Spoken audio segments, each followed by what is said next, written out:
Agora, dando um exemplo sério de como a comunicação bem feita ou mal feita pode interferir no nosso dia a dia, existe um caso em 2003 de um satélite encomendado pela NASA para uma empresa de tecnologia. Esse satélite já estava é o satélite NOAA-19. Ele estava em fase final de desenvolvimento. E aí, cumprindo alguns procedimentos internos, eles tinham que fazer uma manobra no satélite. Tinham que mover ele de lugar. Só que na troca de turno, um dos técnicos tinha feito um procedimento que era a remoção dos 24 parafusos que prendiam o satélite numa plataforma.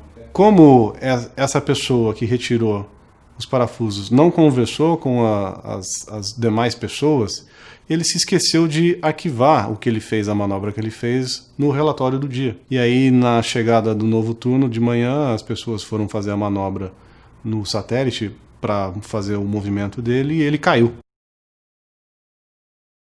E aí, isso implicou num prejuízo de 217 milhões de dólares. Esse é um caso real, que aconteceu de fato em 2003.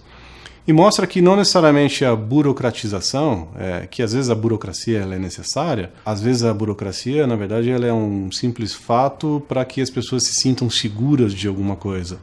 E de fato aqui, um relatório que deixou de ser preenchido fez com que um satélite de 217 milhões de dólares caísse no chão. O processo em si não resolveu, mas se as pessoas tivessem um incentivo de conversarem mais, na troca de turno, as pessoas se falarem, fazerem uma pequena reunião sobre o que está acontecendo, o que deveria acontecer naquele dia, talvez esse problema pudesse ser evitado. Ou seja, não precisa necessariamente a gente criar steps de comunicação e achar que isso vai resolver o nosso problema no dia a dia. Nada como um tete-a-tete, olho no olho entre as pessoas, para a gente evitar problemas maiores.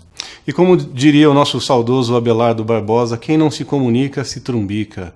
E de fato isso acontece no nosso dia a dia. É importante que a gente vença os nossos medos e a nossa timidez. Porque muitas vezes uma pessoa, para liderar uma equipe, ela precisa se soltar, falar com as pessoas e geralmente ter conversas mais francas e diretas com alguns membros da equipe. E nós, principalmente brasileiros, o povo latino em geral, somos um povo passional. Basta a gente falar alguma coisa diferente para alguém e a pessoa pode se sentir ofendida.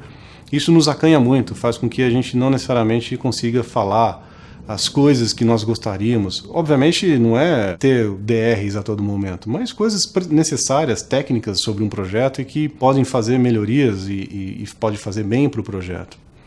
O gerente de projetos precisa ter essa habilidade de se comunicar, de falar com as pessoas, de ter a habilidade de chamar as pessoas e conversar com elas em público, de fazer apresentações.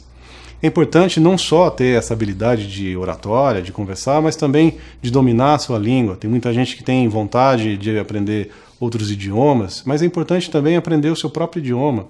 Quem é gerente de projetos e mora no Brasil, é importante que fale bem o português, escreva bons e-mails. Obviamente, aprender outras línguas é uma prioridade no mercado que a gente vive, mas também faz com que a gente reflita se é que a gente se comunica bem na própria língua nativa.